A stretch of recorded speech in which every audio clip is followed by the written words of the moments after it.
तर नमस्कार, good morning सगळ्यांना. स्वागत आहे सगळ्यांचं आमच्या नवीन ब्लॉगमध्ये. तर डेली ब्लॉग काढतोय त्याप्रमाणेच डेली ब्लॉग काढते. पण आज एकदम जास्त बोर व्हायले कालपासून घरात. मुली नाही आहेत म्हणून. मुली तिन्ही पण गेलेल्या आहेत माझ्या माहेरी.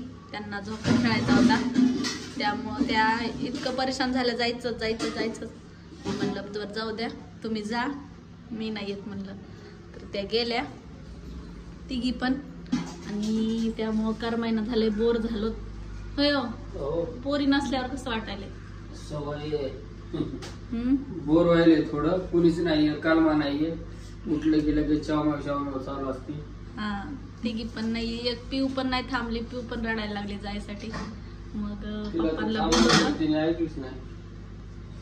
तिने माझ्या पप्पाला बोलवलं आणि गेल्यात शेवटी. त्या काही नाहीच राहिल्या. त्यांना राहा इथं म्हणलं, एक जण तरी राहा, तरी पण नाही ऐकलं. तिघी पण गेल्यात. आता शाळा आहे, परत आता येतेलच. 12 वाजता शाळा असती. आता तळेगाववरून येतेलच, कारण शाळा बुडवायची तर नाही ना. शाळा नाही बुडवायची नाही ना. आज शनिवारी लवकर शाळा आहे आज.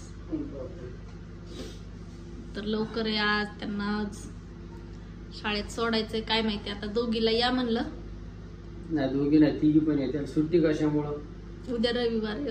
हो बाबा, पण आजची सुट्टी, ट्युशन परत दोघींची आहे. पण आता सणाला काय करता. सकाळी सकाळी आता झाले किती वाजलेत बाबा? सकाळी आता वाजायला 9:30 पावणे 10 झाले. बापरे, 9:30 वाजले. आता सकाळ 9:30 वाजले. तर माझ्या आणखी कचोऱ्या राहिल्यात करायच्या. म्हणजे पीठ वगैरे मळून ठेवले. आणि रोज पीठ मी डायरेक्टली मशीन मध्येच मळते. बघा हे बघा, हा जो मैदा आहे मी ह्या मशीन मध्येच मळून ठेवलाय. आणि त्याच्यामधला मसाला पण बनवून ठेवलाय. आता मला बनवायच्या कचोऱ्या. आणि उशीर झाला, मी घड्याळाकडे पाहिलंच नाही किती वाजलेत किती नाही. तर हे बघा, अशा पद्धतीने पीठ मळते बघा या मशीनमध्ये. एकदम छान मऊ असं पीठ मळलं जाते मशीनमध्ये.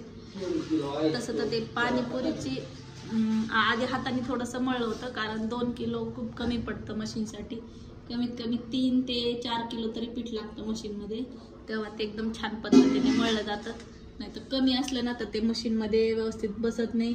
त्याला व्यवस्थित सारखं मिक्स करत बसावं लागतं. त्याच्यामुळं थोडंसं पाणी टाकून आधी मिक्स केलं आणि मग मशीनमधून मळलं.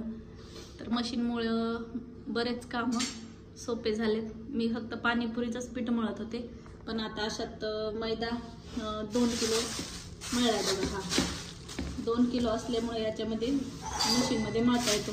1 किलो किंवा 1.5 किलो असल्यास मशीनमध्ये मळताच येत नाही, तो हातानेच मळावा लागतो. तर चला, छान सपोर्ट आहे सगळ्यांचा. तरी असाच सपोर्ट शेवटपर्यंत राहू द्या. सगळ्यांची सोबत अशीच राहू द्या. आणि नेहमी डेलीचे ब्लॉग बघत जा. आणि चॅनलला सबस्क्राईब केलं नसेल तर सबस्क्राईब करा, लाईक करा, व्हिडिओ शेअर करत जा आणि बेल आयकॉन दाबा. थँक्यू.